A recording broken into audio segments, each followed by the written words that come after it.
তো এই সময়টা আপনাকে আমাকে ধ্বংস করে দিল।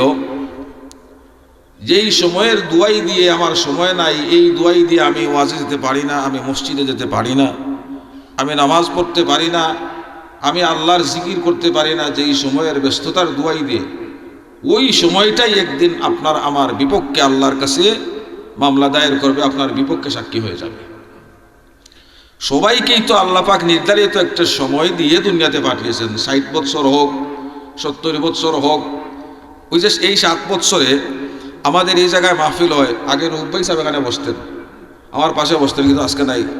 অত্যন্ত সরল সহজ মানুষ ছিলেন, আমরা তার জন্য দোয়া করি আল্লাহ তাকে বেহেশত নসিব করে দেন। আমার সেনবাড়ি চাচা আজকে দুনিয়াতে নাই।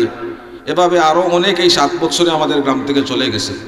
তো আগামী 7 বছর পর্যন্ত আমরা কে চলে যাব এইটুকুন জ্ঞান আমাদের নাই। কারণ এই জ্ঞানটা আল্লাহ পাক আমাকে দেন নাই। আল্লাহ কোরআনে বলেন, ওমা তাদরি নাফসুম বিআইয়ি আরদিন তামুত, কোনো মানুষ জানে না যে কোন জায়গায় কখন সে মৃত্যুবরণ করবে। তো এই নির্ধারিত যে সময় 60 বছরই বলেন আর 70 বছর আর 80 বছরই বলেন, এই নির্ধারিত সময়ের পরে আপনাকে আমাকে আর এই জমিন রাখবে না। এই জমিন আপনাকে আমাকে লাথি মেরে বিদায় করে দিবে। এটাই স্বাভাবিক এবং এটাই চিরাচরিত নিয়ম।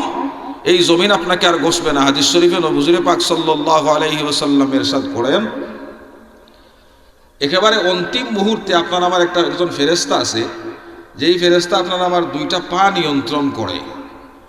আমি সকালে ঘুম থেকে উঠে আমি কতটুকুন পর্যন্ত হাঁটবো, কোথায় যাব, এই পা কন্ট্রোল করে 2জন ফেরেশতা।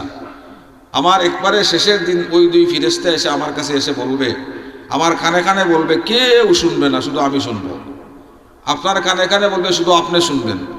সে বলবো যে আল্লাহর বান্দা, আল্লাহ আমাকে তোমার পা রক্ষণাবেক্ষণের জন্য পাঠিয়েছিলেন, তোমার কদম রক্ষণাবেক্ষণের জন্য। আমি আজকে সারা দুনিয়া ঘুরলাম, পূর্ব থেকে পশ্চিম পর্যন্ত ঘুরলাম, উত্তর থেকে দক্ষিণ পর্যন্ত ঘুরলাম, এই জমিনে তোমার একটা কদম ফেলার জায়গা আমি খুঁজে পেলাম না। সুতরাং যেহেতু এই জমিনে তোমার কদম ফেলার জায়গা শেষ হয়ে গেছে, আমারও ডিউটি শেষ হয়ে গেছে, আমি তোমার থেকে বিদায় নিলাম, আসসালামু আলাইকুম, আমাকে বিদায় দাও। আল্লাহু আকবার। এত জমি জমা আপনার, কিন্তু শেষ মুহূর্তে এটাই হবে, যা বলছি এটা হাদিস থেকে বলছি, নবীজি বলছেন, এটার উপর আমাদের ঈমান, এটাই আপনার সাথে হবে, আমার সাথে হবে।